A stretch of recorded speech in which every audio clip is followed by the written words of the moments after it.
juróom-ñaari waxtu toftal fanweeri simili ci télévision Futurs Médias dal leen ak jàmm ci xibaaru marax yi dina bokk ci la ñuy waxtaane tey mbiru Seydina Fall ñu naan ko Bougazelli coowal li nga xamante ne mooy Foubier jamono ji ñuy wax ak yéen nag mu ngi foofee te section de recherche bu Colobane amoon na sax ñoo xam ne rek ci Benno Bokk Yaakaar demoon nañ tey rek seeti ko pour xool ni nga xam ne rek noonu lay fa tooge jamono ji ci jamono jooje sax ñi nga xam ne rek ñoo feete ci forum wala société civile bokk na ci ñoom waa ONG 3D ñu ngi ñaawlu rek xeetu jëfin yi nga xam ne ñu ngi koy nemmeeku jamono ji rawatina xeetu koppar yi ñu jàpp ne daal sellul ba tax na rek ñuy sàkku ci kilifa yi ñu gën a taral xeex bi ci loolu nag dinañ dem tamit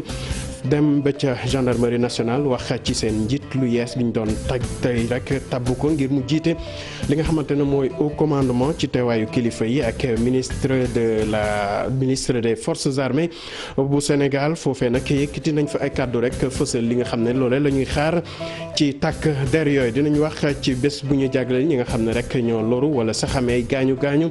ci accident yi am ci yoon bi loolee nag joxoon nañ ci baaraamu tuuma ñi nga xam ne rek ñooy def nag sudul noonu ci loolu sax waa collectivité locale ñu ngi sàkku rek ci ñi yore bus Tata yi ñu gën a farlu ci li nga xamante ne moo laal lépp lu jege code de la route bu ko defee rek yenn xeetu fitna yi ñu nemmeeku ñu wàññi ko ci jamono jooje nag association bi ëmb rek ñi nga xam ne ñoo loru ci boobule accident yi ñu ngi sàkku ci askan wi ñu gën a taral xeex bi bu ko defee rek ñu mën a moytandiku yenn yi ñuy faral di gis ci dëkk bi dinañ dem ba ca Guinée Bissau jamono ji nag ñuy waajal élection palum njiitu réew ma ñu ne nag réew moomee nag am na ay jafe-jafe yu bëri bokk na ci wàllu koom dinañ fa dem rek fekk fa suñuy naataango ñu ñëwaat ci li nga xam ne loolu lañ fa nemmeeku laata élection yi di ñëw mbokk yi li mooy li gën a fës ngeen taaxir la tuuti ñu yaatal ko.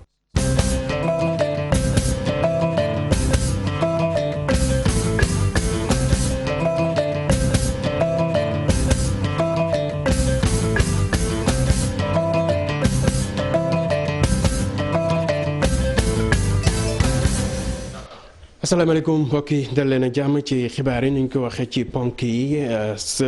Seydina Fall ñu gën ko xam ci Bougazelli jamono ji ñuy wax ak yéen nag mu ngi foofee sa section de recherche bu gendarmerie bu Colobane ñu ko doon déglu rek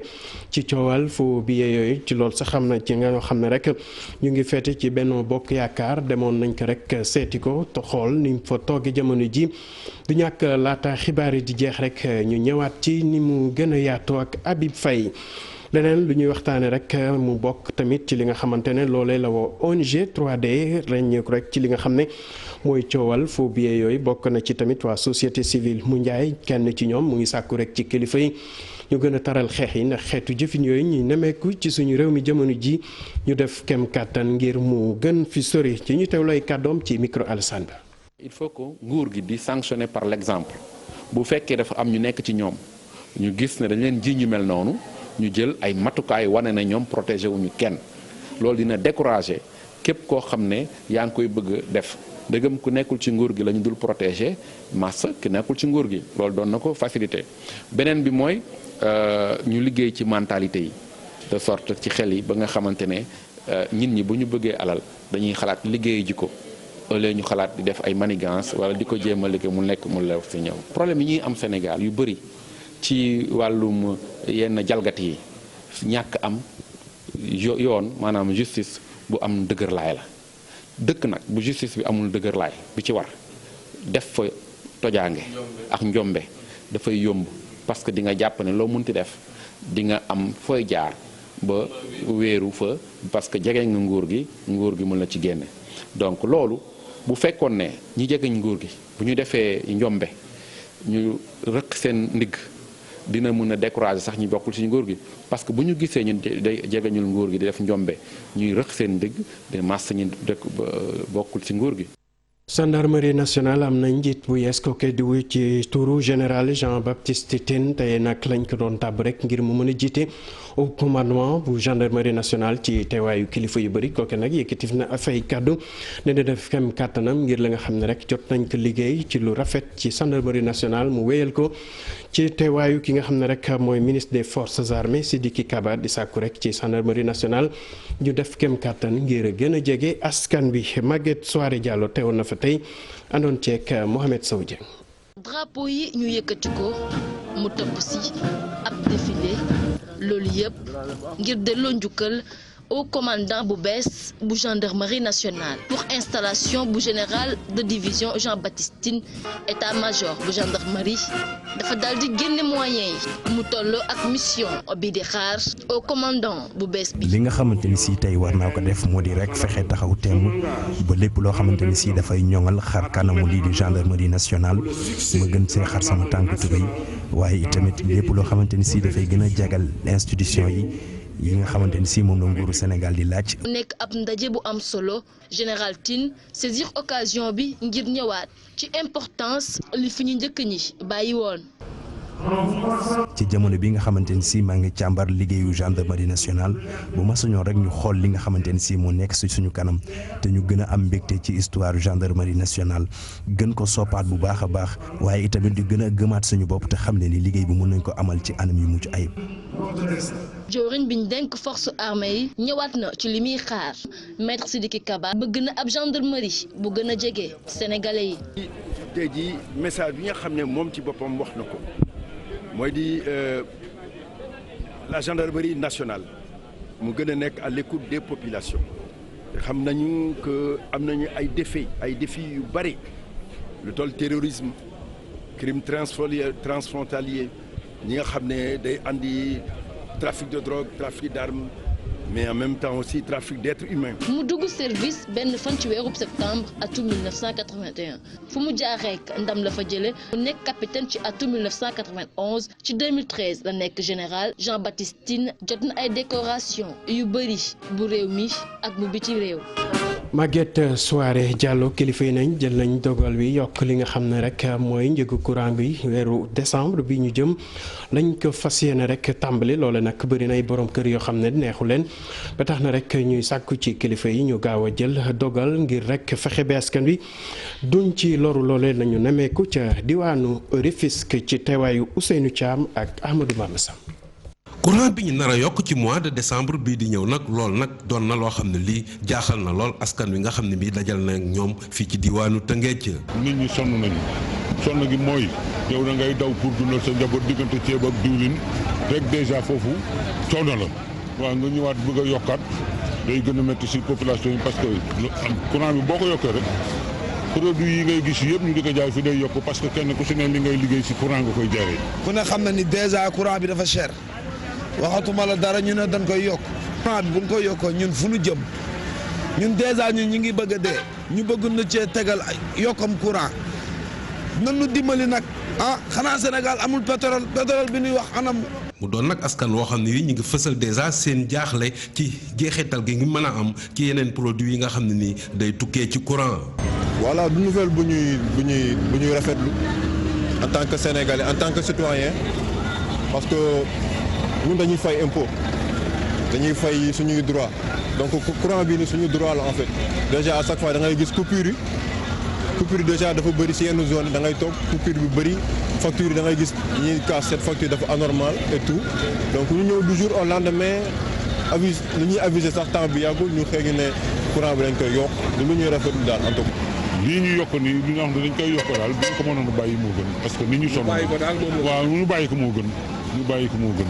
jéem a maintenir affaire yi ni mu demee nii. woowu askan ne ca geneen wàll nag lii di état dafa waroon sax respecter engagement yi muy jëloon ci wàllu lii di période électorale bi jëm ci wàññuk li nga xam ne lii moom mooy njëgug produit yi. Ousseynou Thiam bu ñu jógee diwaanu Tëngéej te ñu dem ba ca Saalum foofee nag ñu dëkk Kaolack nee nañu loolu nag mënuñ ko nangu benn yoon du xibaar bu leen neex bu tax na ñu ngi sàkku ci kilifa yi ñu gaaw a jël ay matuwaay yoo xam ne rek néew si doole yi duñ ci gën a loru dañuy leen di teewlu ci micro Ibrahima Diame. bi jaaduwul ndax calendrier républicain bi war nañ ko respecter population bi ñu fal dañoo fal pour juróomi at yooyu su jeexee dañoo war organiser ay élection ñañ faloon jàkkaarloog population ba leen faloon wax leen bilan bi taxoon ñu fal leen suñ amee satisfaction reconduire leen suñu amut ñu seet ñeneen ñoo xam ne mën na la doxal mais doo leen fi teg bañ a def délégation spéciale ëlbatu ko ar léegi yokkat mandat yi c'est pas normal kon délégation spéciale moom lañ war a def mais délégation spéciale boobu itam waxu xam nga Bougazelli bi jaaduwul ndax calendrier républicain bi war nañ ko respecter population bi ñu fal dañoo fal pour juróomi at yooyu su jeexee dañoo war a organiser ay élection ñañ faloon jàkkaarloog population ba leen faloon wax leen bilan bi taxoon ñu fal leen suñ amee satisfaction reconduire leen suñu amut ñu seet ñeneen ñoo xam ne mën na la doxal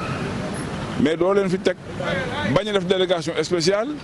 ëlbatu ko ar léegi yokkat mandat yi c'est pas normal kon délégation spéciale moom lañ war a def mais délégation spéciale boobu itam waxuñ nga indi ay maire APR bis indi ay fonctionnaires yoo xam ne c'est des fonctionnaires militants de l'APR commune bu na nga yóbbu leen fa loolu on n'a pas besoin de ça liñ bëgg daal mooy 2020 nañ def élection 2020 parce que li ma wóor mooy ne bu nekkee ne léegi élection yi 2021 lañ ko yóbbu am na ndëgg sërëx bu ci nekk ndax mënuñoo organiser élection locale 2021 quelques mois après ça en 2022 nga organiser élection législative quelques mois après 2024 nga organiser élection présidentielle c'est impossible kenn mënu ko def donc ba léegi njuuj njaaj ba mu ñëwoon te ñu ne jeex na jeexagul ba léegi ndax loolu moom am na leneen lu ci nekk. wax ci leneen rawatina mbiru Bougazelli ak coowal milliards yooyu nga xam ne dañu jàpp rek faux billets ya ba tax jamono ji ñu ngi ko teg loxo garde à vue depuis démb nag mu ngi foofee ca section de recherche bu gendarmerie bu Colobane jamono ji nag amoon na ñu fa rek ci Benno Bokk Yaakaar bokk na ci ñoom Maodo Malick Mbaye demoon nemmeeku ji nee nañ kañ fa fekk mu ngi ànd ak dal te jamono ji mu ngi def képp kàttan ngir mën a déglu ñi nga xamante ne rek ñoo koy laaj ci question yooyu ñu teewlay kàddum ci micro Abi Faye. xam nga Bougazelli léegi sax bi ñuy wax mi ngi may ndeysaan mi ngi may wax ni yow de li ma nekk député yëpp suñu gisee matul juróomi yoon matul ñeenti yoon moom moo ko wax ma ne ko mais dama ñëw parce que ñoo bokk ba léegi fu ñu bokk ci wàllu politique xam nga nit ki doo ko ni baax nga altine alxames àjjuma nattu daal ko nga ni ko bokkatoo ci man moo tax ñu ñëw pour ma ñëw en tout cas pour wan ko ni tey la gën a bokk ci ñun xam nga buñ la jàppee toujours dañu jàpp ni def nga mais dañu jàpp ni defoo comme nag àtteeguñ ko ba wax ni def na wala enquête guñu ba wax ni def na ñun li ñu war rek mooy ñu ñëw wan ko suñu soutien wan ko suñu solidarité sama jëmm bopp ak sama cëggal bopp laa ñëwee mais dama jàpp ni rek dafa bokk ci suñu askan ku nekk ci naqar dañu xam la ñu ñëw manifester la suñu solidarité nit ki ma gis nit ku dal la mais ku am mbetteel la ku am naqar la ci suite événement yi lan moo ci am ba ci biir nag loolu da ngeen may comme wàllu yoon la ma bañ ci wax. ñu dem ba ca diwaanu Louga boo mooy nag fii ak njeexitalu weer wi askanu du ñu am ndox ñi fësal lu ni mel di waa CDR ndax nee nañ jamono ji lu ñu bëgg rek mooy kër gi nga xam ne rek moo nar a yéete wala jiite contrat d'affermage ñu mën ci am ci capital bi lu toll ci 15% bu ko moyul nag dinañ wéyal seen liggéey ba tax na rek ñu ngi artu kilifa yi bu ko moyul rek dinañ wàcc ci mbedd mi wala sax fexe bi askan wi du ñu am ndox Thierno Fall mu ñu teewal ca diwaan bi.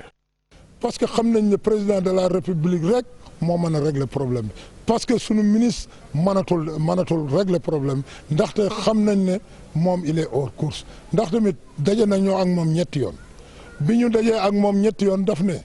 lii nekkoon si DAO bi loolu travailleur SDE mën nañ ko am DAO bi mooy appel d'offre bi li si nekkoon mën nañ ko travailleur SDE mën nañ ko jël waaye nag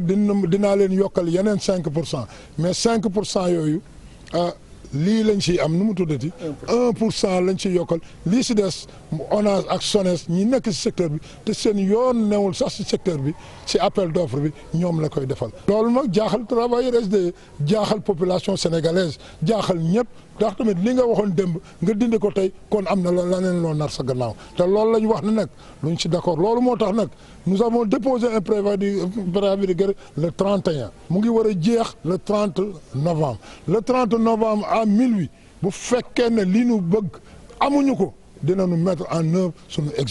exécution yi mooy lan nu couper ndox mi Sénégal kenn du fi am ndox. jógee Louga dañu del si fii ci Ndakaaru wax ci bés bi nga xam ne moom lañ jagleel ñu loru ci tali bi ganawee accident wala ñu am ci ay gaañu yu métti bés boobu nag ñu porox ndolu ci ngir wax ci li nga xam ne mu aju ci wàllu code de la route bokk na ci municipalité yi ñuy ñaawlu yenn saay liggéeyu bus Tata yi ba tax ñuy sàkku ci kilifa yi ku ci nekk ak ñi yore këru kii jumtuwaay yooyee ñu def kem kàttan ngir lépp lu laal li nga xamante ne mooy code de la route ñu saxook moom bu ko defee rek ñu moytandiku li ni mel ci boobu nag ñu ngi ñaax askan wi tamit ñu def kem kàttan ngir accident yi mën a wàññeeku Maymuna Njaay teewoon na seen ndaje tey bi àndoon ceek Gervais Yaw. seetlu bi doon lu yéeme ci téeméer boo jël ci limu accident juróom-ñeent fukki ya nit ki nee nañu moo koy yóbbee boppam loolu nag soxal na ñi nga xam ni ñooy yëngu ci wàllum transport ak mboolem acteur bu ci yëngu tey jii ñuy màggal bés bu ñu jagleel ñi loru ci accident ñu ne am na lu des. ndax dafa am ay dispositions yoo xam ne ci code de la route la nekk su ko ku nekk ñiy utiliser tali bi bu nekk respecté defe naa accident dina dellu ginnaaw ndax accident yu bëri nit ki moo koy causé dépassement de vitesse nit ki mooy accéléré dem ñàkk sol casque am ci gaañu nit ki moo ko solul. donc comportement yi ñoo war a changer. leneen luñ fi yëkkatiwaat ci waxtaan wi mooy bus Tata yi nga xam ni lu ci bari duñu xam fan la ñuy taxaw. foog ñu toog waxtaanwaat pour xool ñi am transport en commun yan ligne la ñu war a jaar ak fan la ñu war a jaar fépp fu ñu warul jaar waruñu fa jaar parce que dafa jege kër yi dafa jege askan wi lañ fay rey ci doomu aadama wala di indi accident di rey bari na trop. may ñaan directeur statut bi ak ñi yor statut ñu xoolaat fànn boobu dootuñu nangu tataay di jaar ci foo xam ne waruñu fa jaay ba indi ay jéey. at bi ñu ne dañuy wéyal ñaax askan wi ndax dañoo seetlu ni foog ñëpp jógandoo. ñëpp booloo pour xeex ñàkk kaaraange bi ci tali bi ci journée mondiale bi itam ñu ngi rendre hommage victimes yi invalides yi nga xam ne tey seen association ñëw nañu. liggéey bi ñu koy def depuis 10 ans. te am nañ ci vraiment avancement ndax am nañ réinsertion professionnelle ñi nga xam ne tam dañu ñàkk seen liggéey ndax laago daf leen dab ndax accident de la route. laata loolu nag ñi nga xam ni ñoom ñoo yore dem beeg dikk bi di dalal xel yi te naan ku fi def loo war a def dañ la tegi daan ndax kat dafa ëpp. Njaay ñu dem ba ca diwaanu Kayar foofee nag askan waratina nappkat yi ñi nga xam ne rek ñooy liggéey ci géej gi bëgguñu dégg benn yoon usine boobu nga xam ne rek mooy defar poudre bi bàyyeekoo ci jën yi ak i dëwlin ndax ne nañ bu weesoo rek ñàkk jën bi mu leen mën a jural bokk na ci loo xam ne rek mën na tax seen environnement dootul mel ni mu meloon. Cheikh Anta Diop doxantu woon na fa tey àndoon ceeg say laatir. Barna Sénégal di ab usine boo xam ne ñu ngi ko samp fii ci Kayar usine bi de day defar farine jën ak diw yiy jóge ci jën di ko yóbbu bitim réew daanaka usine bi léegi mu door ay liggéeyam askanu Kayar ñoom ñëpp génnaat wax ne usine bii de dañ ko fay war a jëlee. bu ñuy wax gestion de la ressource mais Kayar a tax bu ñu dee wax sàmm sunu patrimoine Kayar lañ ko gisee kon bu ñu demee ba Kayar di nangu usine farine de poisson kon dañu yàq sunu ressource. kon day dem ba ñun dootuñu amati dara ressource bi day daw lépp lu fiy koom day dem ba pare nag population bi dañu nekk en wér-gu-yaram environnement bi tamit day dee environnement sain moom dootuñu ko am population bi dañuy dëkk ci wéradi ku war a dund ñaar fukki at juróomi at ngay dund gàncax gi day daay mala yi dañuy dee tool yi ñuy wax sax dootoo bayatu lu baax. Mor Mbeng di coordonnateur collectif taxawu Kayar moom it ak soxna si ñoom ñoo bokk gis-gis. xam nga moom lii muy def nii day lëndëmal xeli nit ñi jël xaalis di joxe si dëkk bi di gëmloo nit ñi ni usine bi pare na am naa samay këyit xam nga tàkkagul nañ bàyyi ba mu tàkk bu ñu gisee mu tàkk ba pare ñu door a xam ne ñun perte nañ bataille bi te même bu tàkkee si la ñu door a gañe. Greenpeace Afrique dikkoon nag doon leen jàppale gis na usine bii de ay loraange kese lay indi ci diwaan bi. parce que usine de farine de poisson ku ko wax rek wax napp bu jéggi dayoo te bu nekkee loolu ñuy napp dafa nekk napp bu jéggi dayoo dafay impacter sur la gestion durable de nos ressources. waa Kayar nag ne nag jamono yi de takku nañu ba usine bi de nee nañ dinañ ko fi jëlee ñoom sax ñu ngi sàkku ci njiitu réew mi mu àddu ci. Kante Diop ñu dem ba ca Guinée Bissau ci seen waajtaayu élection palum njiitu réew mi dimanche bi lañ ko fas yéene amal loolu nag ndaw yiñ fa lebal am na rek loo xam ne jot nañ ko nemmeeku maanaam fitna wala jafe-jafe yi ba askan ba nemmeeku jamono ji ci lépp laal seen koom ñu ne nag atta ngi daanaka yoo xam ne rek askan wa moom li ñu bëgg rek mooy ñu jàppale leen ba li ñuy dund ñu mën a am leneen suñuy envoyé spéciaux Barka Bala ak Xali Ndiaye. soxna si di wuyoo Awa ci ay jafe-jafe la nekk saa su nekk ngir am lu mu suturluwoo ay xaal lay jaay fii ci Guinée Bissau bokk ci dëkk yu gën a ndóol ci àdduna wërngal këpp. dëkk bi dafa metti ndaxte ñun suñu njàng doom yi sax ñun ñoo koy fay di leen jox paas ñu dem école góor ñi duñu liggéey askan bi nag dafa sonn lool ci crise yi nga xam ne moom mooy am fii ci Guinée Bissau tey jii ñu amoon ay njiit yu baax amaana Sénégal duñu raw. ci dimanche bii ñu dëgmal ay élection présidentielle war naa am ci dëkk bi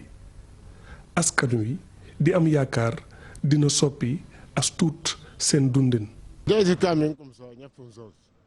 man bi ma tàmbalee di jàngale doon professeur boobu maa ngi am fukki at ak juróom-ñett ba tey dëkk bi daanaka dara doxu fi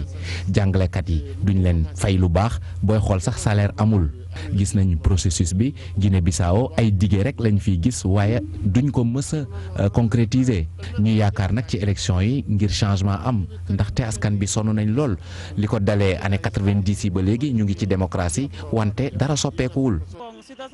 jamono ji nag mbir yi dafa jaxasoo ndaxte ku ci nekk da nga bëgg sa parti gagné wante nag waruloo votel diw ndax daf maa neex wala leneen da nga war a voté ndaxte gëm-gëm nga ci am.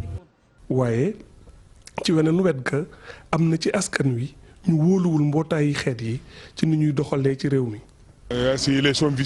élection yi de du lenn lu mu mën a soppi ci Guinée mënul tax ba Guinée stabilisé wu élection bu nar a doy waar lay doon boo xoolee P5 wala sax CEDEAO jamono ji li ñuy def ci Guinée naka sudul noonu la dinaa leen xamal sax ne ci fu bëri ñu ngi préparé ay fraude. xiiroog ngaayoo bi ñu nemmeeku ci bopp nguuru Guinée Bissau indil na ay jafe-jafe yu tar askan wi ñuy am yaakaar ne dimanche ci élection yu ñu dëgmal dina am lu soppeeku ci seeni dundin.